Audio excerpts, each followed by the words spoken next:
coach's standpoint, how do you address kids that have, dreams and aspirations to go to the college level?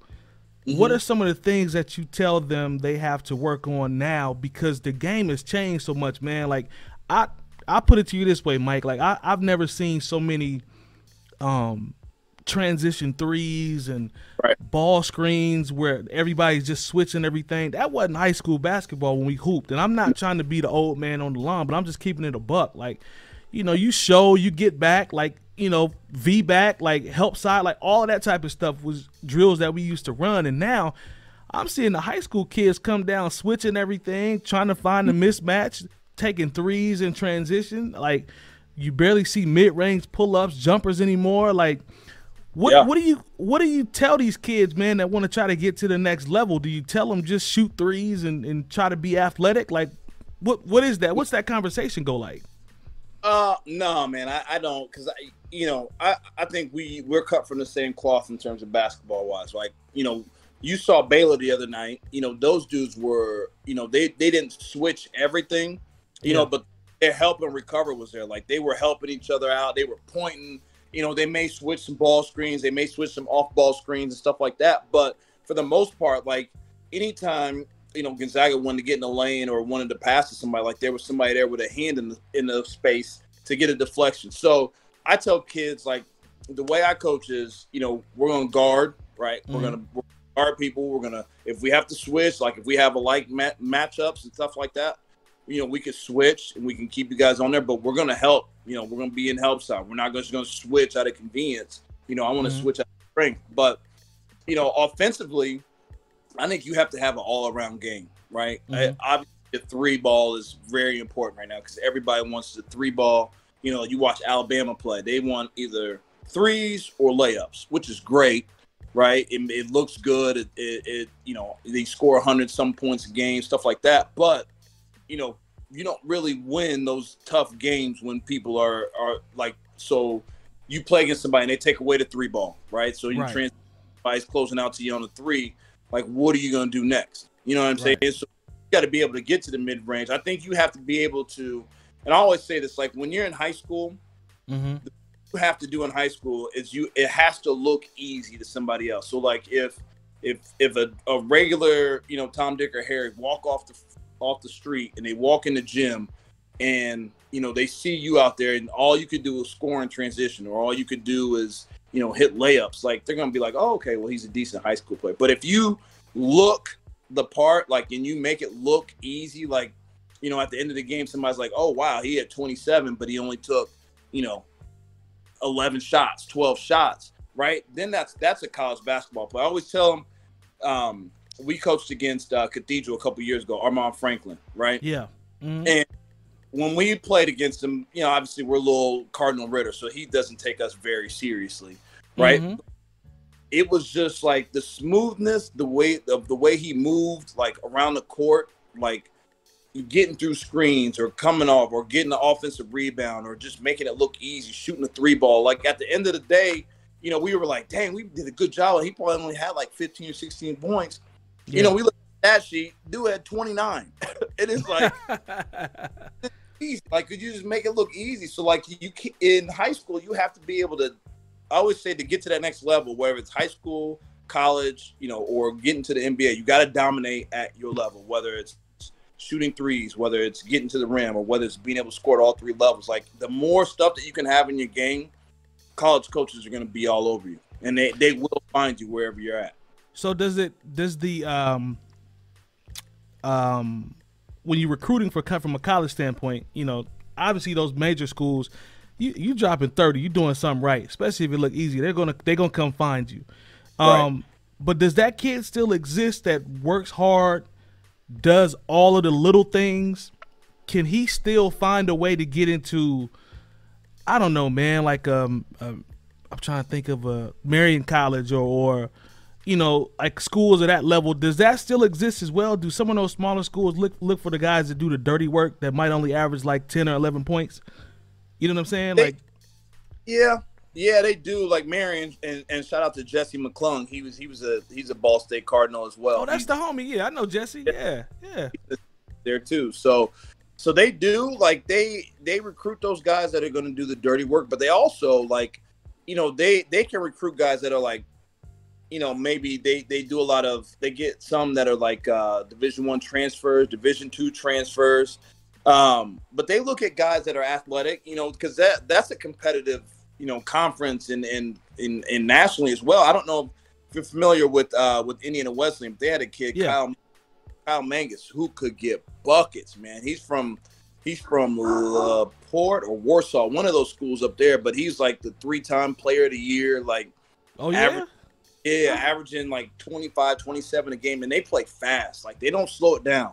That's about college. Like, you get some guys that try to, you know, manipulate every possession, like the Mick Cronin, right? He wants to slow down, call sets. Like, those dudes are up and down. Like, they're teaching those kids how to play in space, how to play with, you know, coming on a fast break. Okay, call for a ball screen. Boom, come off, hit the roll. Roll's not there. Boom, he kicks it out opposite, right? Your shot faking going, like moving on penetration and stuff like that. Like, that's the type of basketball I love to see because, you know, you don't have to call set. And I think the better coaches, to me, are able to teach those kids those type of skills. Like, they can just kind of read and react and cut and know when to, like, throw it in the post. Like, they'll go screen away and then cut right, dive right to the rim, stuff like that. Like, those type of kids are the kids that really excel in college, the ones that have that basketball IQ and don't have to have a ball screen or stagger screen or any other type of screen to score every single time down the court.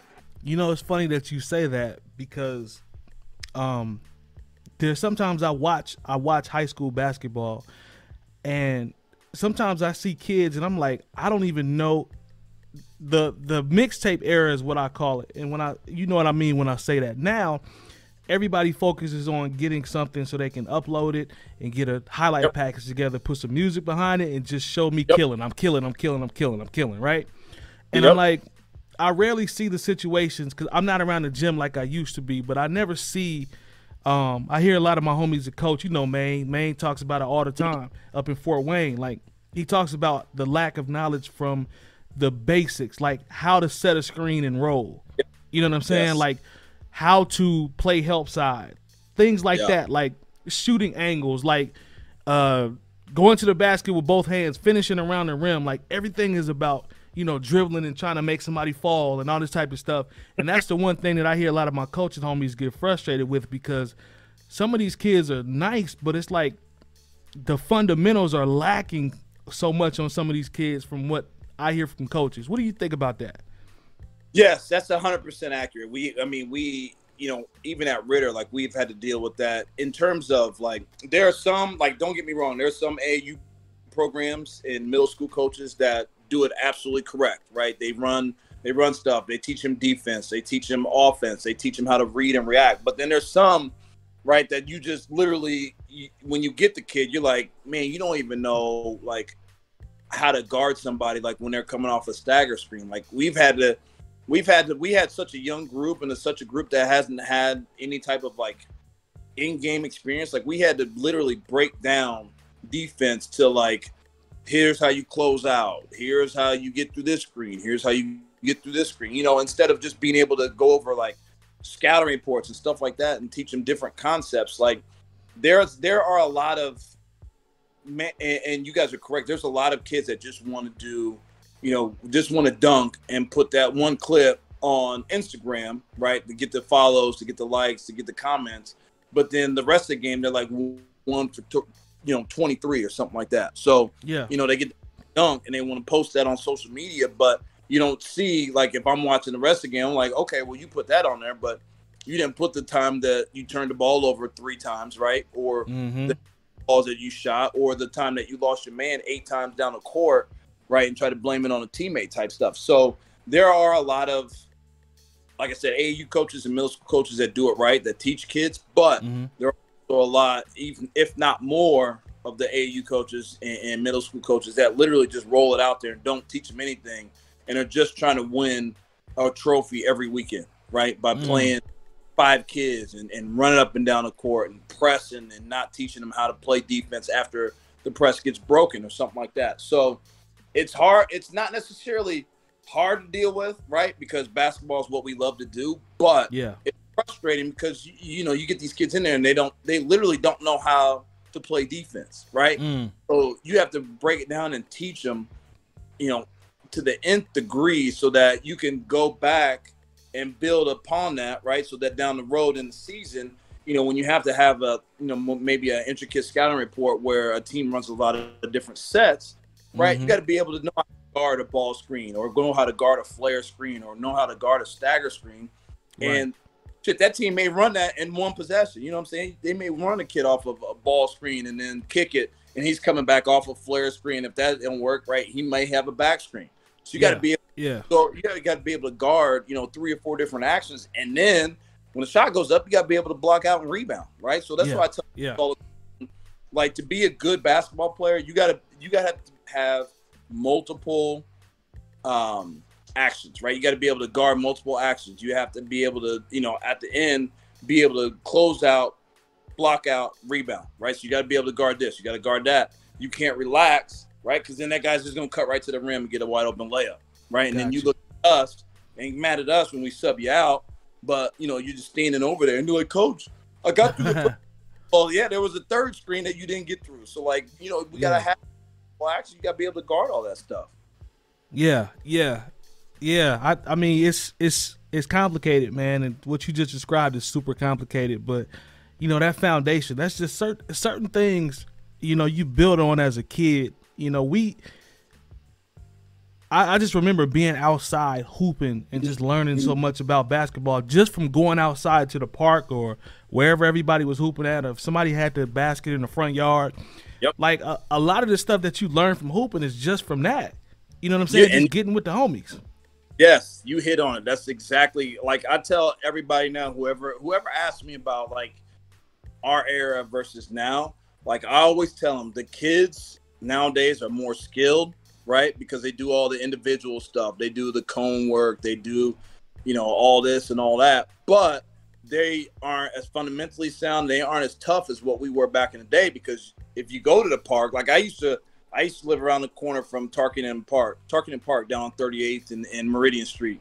And so, there were grown men playing out there. So if you lost, right, you weren't getting back on the court for a good hour and a half, 2 hours. Just because so many people out there. So you had to learn, one, how to survive on the court, right, with everybody talking crazy, seeing fights and all that stuff.